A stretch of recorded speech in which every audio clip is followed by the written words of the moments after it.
স্বামী থাকেন প্রবাসে, সেই প্রবাস থেকে বসেই স্ত্রী সন্তানকে রেখে আরেক পরনারীর সাথে পরকীয়া প্রেমে লিপ্ত হয়ে যায়। যখন স্ত্রী ঘটনাটি জানতে পারে তখন তাদের মধ্যে তুমুল ঝগড়াঝাটির সৃষ্টি হয়। পারিবারিক কলহের জেরে স্বামী তার স্ত্রীর সাথে সম্পর্ক একরকম বাদ দিয়ে দিতে নাই। অন্যদিকে সেই পরকীয়া প্রেমিকাকে বিয়েও করে ফেলেন। মুঠোফোনের মাধ্যমে বিয়ে করার পর দাবি করছে তারা নাকি সহবাসও করেছিল, কিন্তু সহবাস করার পর কেন সেই পরকীয়া প্রেমিকা সেই প্রবাসী স্বামীকে তালাক দিয়ে দিল? একটি ছোট্ট ঘটনা এখানে লুকিয়ে রয়েছে। একটু অতীতে চলে যায়। জুলাই অভ্যুত্থানের মধ্যে আপনারা দেখেছিলেন ডিবির প্রধান হারুনুর রশিদের 2 ইঞ্চি টুনটুনির ভিডিও। যে 2 ইঞ্চি টুনটুনির ভিডিও সারা দেশের মধ্যে একরকম সাড়া ফেলে দেয়, আর সেটা দেখার পর যারা হারুনকে পছন্দ করত তারাও একরকম তাকে অপছন্দ করতে থাকে। এখন সেই ঘটনাটাকে যদি আপনি এই ঘটনার সাথে একটু মিলান তাহলে বুঝতে পারবেন হয়তোবা সেই প্রবাসী স্বামীরও টুনটুনি ছোট থাকার কারণেই হয়তোবা তার স্ত্রী তাকে ছেড়ে চলে গিয়েছে। পরবর্তীতে যখন আবার দেখলো সেই প্রবাসী আগের স্ত্রী সন্তানদেরকে নিয়ে সুখে শান্তিতে সংসার সাজিয়ে নিয়েছে, তখন আবার সে দাবি করে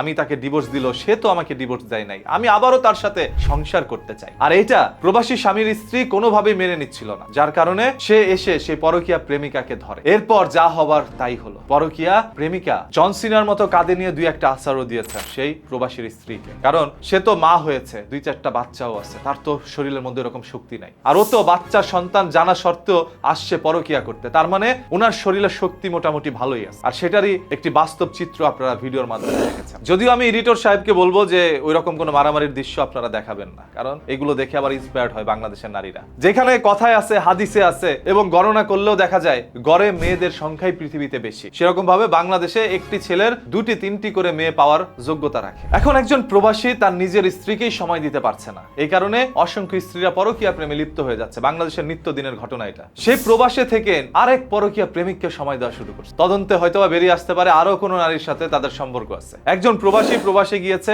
কাজকর্ম করার জন্য, সুযোগ পাইলেই কমেন্ট বক্সটা একরকম ভরে ফেলে। আপনারা যদি দেখেন কাপল ব্লগারের স্ত্রী নিয়ে সে ভিডিও করছে, কমেন্ট বক্সের মধ্যে প্রবাসীদের কমেন্টই বেশি থাকে, কারণ প্রবাসীদেরকে পটানো যায় সহজেই। পটিয়ে তাদের সারা জীবনের অর্জনও কেড়ে নেয়। এরকম অসংখ্য ঘটনা ঘটে যাচ্ছে। সব ঘটনা দুর্ঘটনা এখন প্রবাসীর কপালে। যারা প্রবাসী রয়েছেন ভাই, আপনারা একটু সতর্ক থাকেন। জীবন একটাই, এই জীবন বিসর্জন দিয়ে এই যে কষ্টের উপার্জিত টাকা, এটা স্ত্রীর ব্যাংকে পাঠানোরও দরকার নাই, মা বাবার ব্যাংকেও পাঠানোর দরকার নাই। আপনার নিজের নামে দরকার হইলে একটা ব্যাংক অ্যাকাউন্ট খুলেন দেশে, ওইখানে পাঠান। কারণ স্ত্রীকে দিবেন, স্ত্রী পরকীয়া করে ভেগে যাবে। আপনার মা বাবার কাছে দিবেন, সে তার অন্য ছেলেদেরকে দিবে, তারা এই টাকা আত্মসাৎ করে নিবে। তো নিজের টাকা নিজের কাছে রাখেন, এটা আপনার কষ্টের টাকা। আর নিজের সময় নষ্ট করে এই পরকীয়া প্রেমিকার কাছে সময় দিয়েন না। এরা আপনাকে প্রবাসের মধ্যে পাড়ি জমিয়ে দিবে। আপনি তার স্বামী, এটা শুধুমাত্র একটি সার্টিফিকেট।